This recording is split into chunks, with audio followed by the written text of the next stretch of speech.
어찌하여 젖는 자는 때를 정해놓지 아니하셨는고? 그를 아는 자들이 그의 날을 보지 못하는고?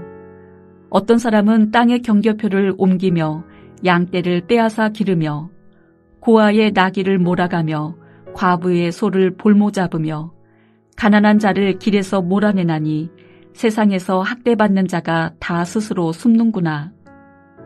그들은 거친 광야의 들나귀 같아서 나가서 일하며 먹을 것을 부지런히 구하니 빈들이 그들의 자식을 위하여 그에게 음식을 내는구나. 밭에서 남의 꼴을 베며 악인이 남겨둔 포도를 따며 의복이 없어 벗은 몸으로 밤을 지내며 추워도 덮을 것이 없으며 산중에서 만난 소나기에 젖으며 가릴 것이 없어 바위를 안고 있느니라. 어떤 사람은 고아를 어머니의 품에서 빼앗으며 가난한 자의 옷을 볼모 잡음으로 그들이 옷이 없어 벌거벗고 다니며 곡식 이삭을 나르나 굶주리고 그 사람들의 담 사이에서 기름을 짜며 목말라 하면서 술투를 밟느니라. 성중에서 죽어가는 사람들이 신음하며 상한 자가 부르짖으나 하나님이 그들의 참상을 보지 아니하시느니라. 또 광명을 배반하는 사람들은 이러하니 그들은 그 도리를 알지 못하며 그 길에 머물지 아니하는 자라. 사람을 죽이는 자는 밝을 때에 일어나서 학대받는 자나 가난한 자를 죽이고 밤에는 도둑같이 되며 간음하는 자의 눈은 저물기를 바라며 아무 눈도 나를 보지 못하리라 하고 얼굴을 가리며 어둠을 틈타 집을 뚫는 자는 낮에는 잠그고 있으므로 광명을 알지 못하나니 그들은 아침을 죽음의 그늘같이 여기니 죽음의 그늘의 두려움을 알미니라. 그들은 물 위에 빨리 흘러가고 그들의 소유는 세상에서 저주를 받나니 그들이 다시는 포도원 길로 다니지 못할 것이라. 가뭄과 더위가 눈 녹은 물을 곧 빼앗나니 수울이 범죄자에게도 그와 같이 하느니라. 모태가 그를 잊어버리고 구더기가 그를 달게 먹을 것이라. 그는 다시 기억되지 않을 것이니 부리가 나무처럼 꺾이리라. 그는 임신하지 못하는 여자를 박대하며 과부를 선대하지 아니하는도다. 그러나 하나님이 그의 능력으로 강포한 자들을 끌어내시나니 일어나는 자는 있어도 살아남을 확신은 없으리라. 하나님은 그에게 평안을 주시며 지탱해 주시나 그들의 길을 살피시도다.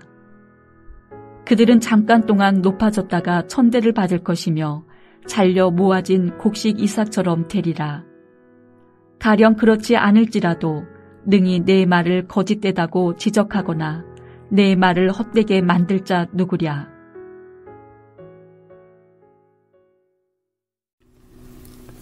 엘리바스의 말에 대해 어제에 이어 오늘도 계속해서 욥의 답변이 이어지고 있습니다.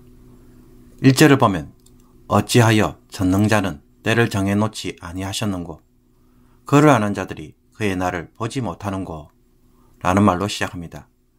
여기서 상반절인 어찌하여 전능자는 때를 정해놓지 아니하셨는고 라는 문장은 사실 이해하기가 쉽지 않습니다. 원문 그대로 번역하면 왜 때들이 전능자로부터 감춰지지 않았는가 입니다. 여기서 때 혹은 시간들은 어떤 시간들일까요? 이것을 공동번역 성경은 이렇게 번역하였습니다. 전능하신 분께서 어찌하여 재판날을 밝히시지 않는가? 그와 가까이 한 자에게 어찌하여 그날을 감추시는가? 그때 혹은 시간들은 재판의 날로, 그래서 하나님은 그 재판의 날을 숨기시는 것으로 해석하였습니다. 좀 더 쉽게 풀면 전능자가 심판하시는 것은 분명한데 그분이 심판의 행동을 하실 때를 정해놓지 않으신 것처럼 숨기신 것처럼 행동하신다는 것입니다. 악한 자들이 세상에서 판을 칠 때 하나님이 분명 심판하실 것을 확신하는데도 왜 심판하실 날을 정해놓지 않으시는지 궁금해합니다. 그러다 보니 그분을 가까이 하는 자들도 하나님이 역사 속에서 악을 심판하시는 것을 좀처럼 보지 못하며 그래서 세상이 부조리하게 보일 수밖에 없는 것입니다.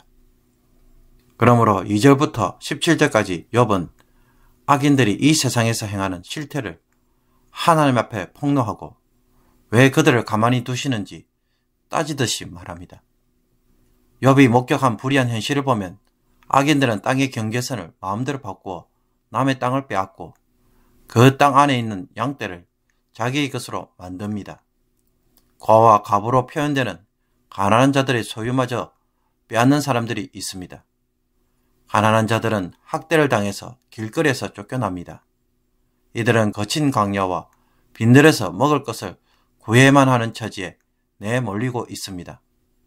그래서 이 가난한 자들은 남의 것이나 땅에 떨어져 상태가 나쁜 포도를 주워 먹을 수밖에 없습니다. 이들은 추운 밤에 입을 옷 하나 없이 벌거벗은 채로 잠을 자야 하고 비가 오면 바위 틈에서 비를 피하려고 하지만 그들의 몸은 비에 젖고 맙니다. 강한 자들은 아이들을 어머니의 품에서 빼앗아 고아로 만들거나 혹은 가난한 자의 옷마저 착취합니다. 남은 것마저 다 빼앗긴 사람들은 옷이 없어 벌거벗고 다닙니다. 그들은 밭과 포도원을 소유한 사람들을 위해 일하는 노동자가 되고 그들이 운반하는 곡식은 풍성하지만 자신들은 먹을 수 없는 것들이었습니다. 그들이 짜내는 기름과 포도주 역시 그들이 먹고 마실 수 있는 것이 아니었습니다.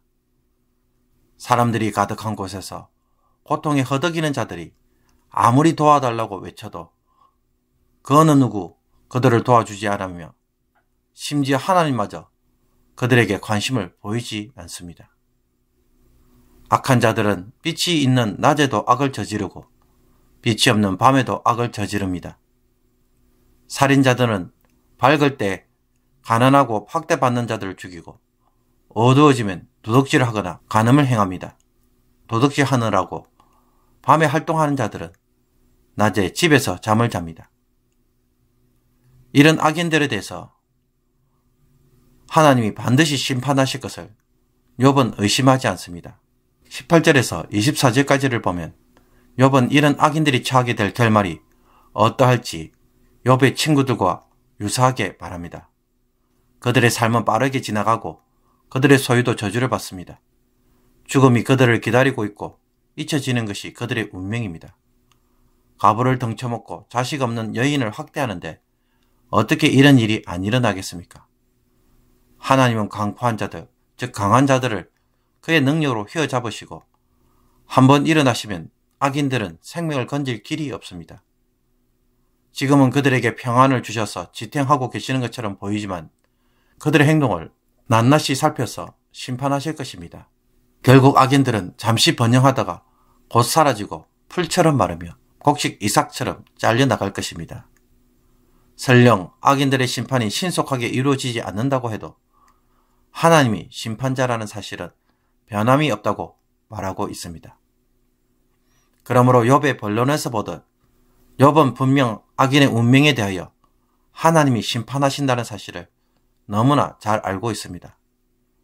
그럼에도 불구하고 욥이 현실에서 직면하고 있는 것은 무엇입니까?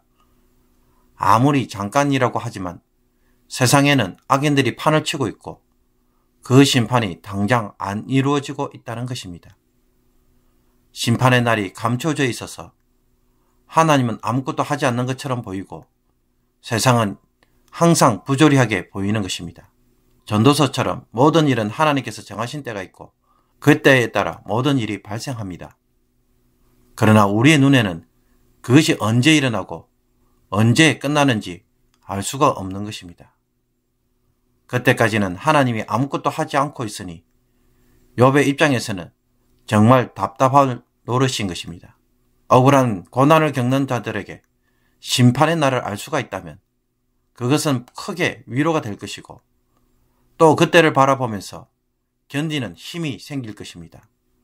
근데 그 날을 알 수가 없어서 막막하게 기다려야만 한다면 우리는 괴로워할 수밖에 없고 낙심할 수밖에 없습니다.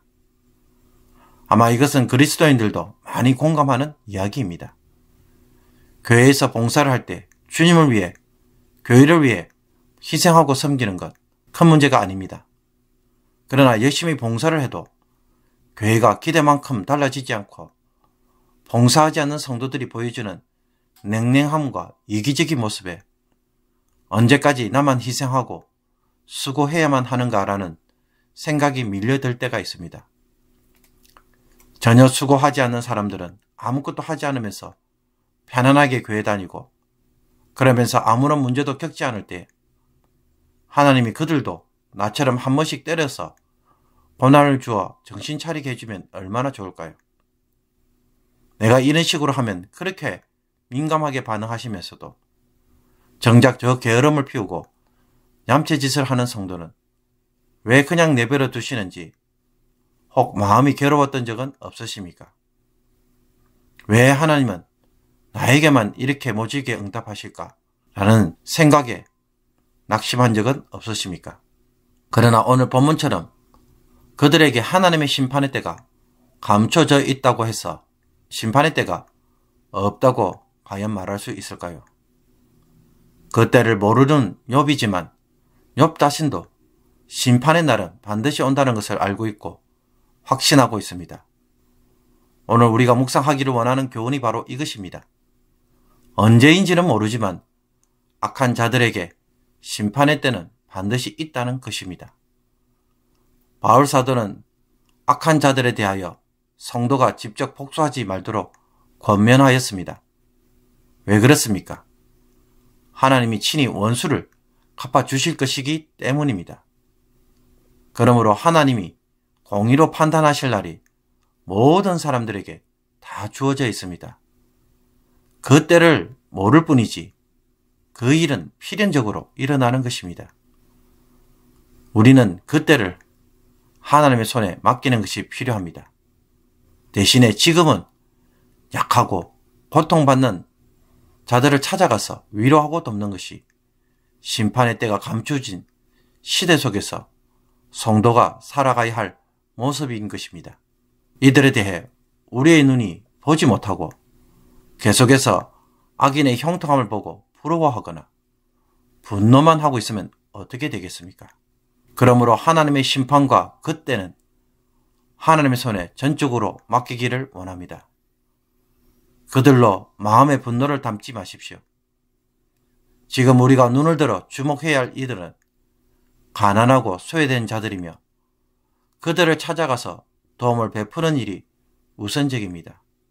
여기에 우리의 마음이 주목하도록 성령께서 오늘 우리에게 말씀으로 요구하고 계십니다. 오늘 이 음성이 들리십니까? 기도드리겠습니다.